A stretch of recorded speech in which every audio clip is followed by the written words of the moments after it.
রাসূলুল্লাহ দোজাহানের বাদশা, গত সপ্তাহে বলে দোজাহানের বাদশা বলা শিরকি কথা, সব বলা যায় না। গত সপ্তাহে এটা উত্তর দেওয়া হয়েছে, আপনারা ছিলেন না হয়তো। যে আপনি রাসূলুল্লাহকে স্বপ্ন দেখলে জাহান্নাম হারাম হয়ে যায়, আপনি বলতেছেন স্বপ্ন দেখা যায় না, কোনটা ঠিক? রাসূলুল্লাহ সাল্লাল্লাহু আলাইহি ওয়াসাল্লামকে স্বপ্নে দেখলে জাহান্নাম হারাম হয়ে যায়, এটা কোথায় আছে? কেমন করে দেখলেন যে এটা রাসূলুল্লাহ সাল্লাল্লাহু আলাইহি ওয়াসাল্লাম? এটা প্রমাণ করেন।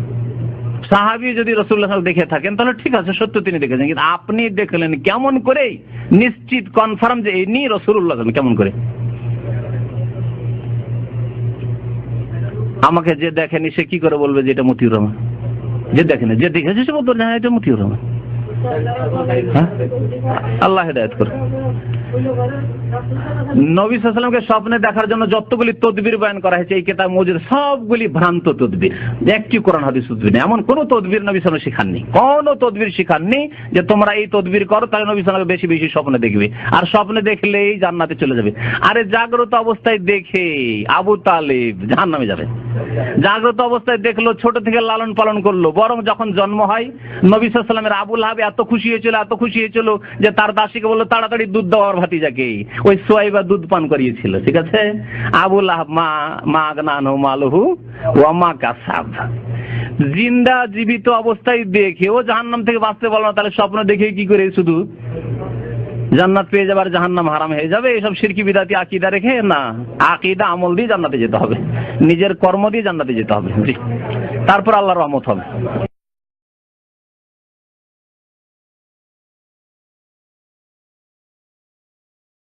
দরজে ব্যক্তি স্বপ্নে দেখিল হুজুর সাল্লাল্লাহু আলাইহি ওয়াসাল্লাম নাকি তাহাকে বলিতেছেন তুমি শরাব পান করো। স্বপ্ন বিশারদগণ ইহার বিভিন্ন ব্যাখ্যা করিল, কিন্তু মদিনা শরীফের জনৈক অভিজ্ঞ আলেম বলিলেন এ বিদাতি প্রকৃত পক্ষে হুজুর সাল্লাল্লাহু আলাইহি ওয়াসাল্লাম বলিলেন শরাব পান করিও না। বলছে না, করিও না বলেছে, লোকটি শুনিতে ভুল করিয়াছে।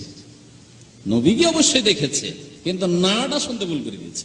এক হইল তাবির বিবরণ স্বপ্নের, কিন্তু আমার মতে, আবার জাকারিয়া সাহেবের মত শুনেন যে কিন্তু আমার মতে শরাব পান করো এই কথা হইলেও কোনো ক্ষতি নেই। রাসূলুল্লাহ সাল্লাল্লাহু আলাইহি ওয়াসাল্লাম বলছেন শরাব পান করো।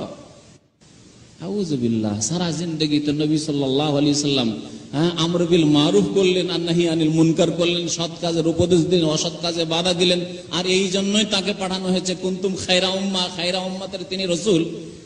আর স্বপ্ন যোগে তিনি আমর বিল মুনকার করছেন, শরাব পান করার আদেশ করছেন। লা ইলাহা ইল্লাল্লাহ। এই দিন থেকে আল্লাহ হেফাজত করুক মুসলিম উম্মাতের।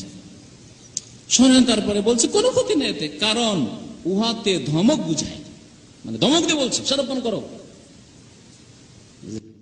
কেমন তাবিল, ঠিক রাখতে হবে। নবীকে দেখেছে,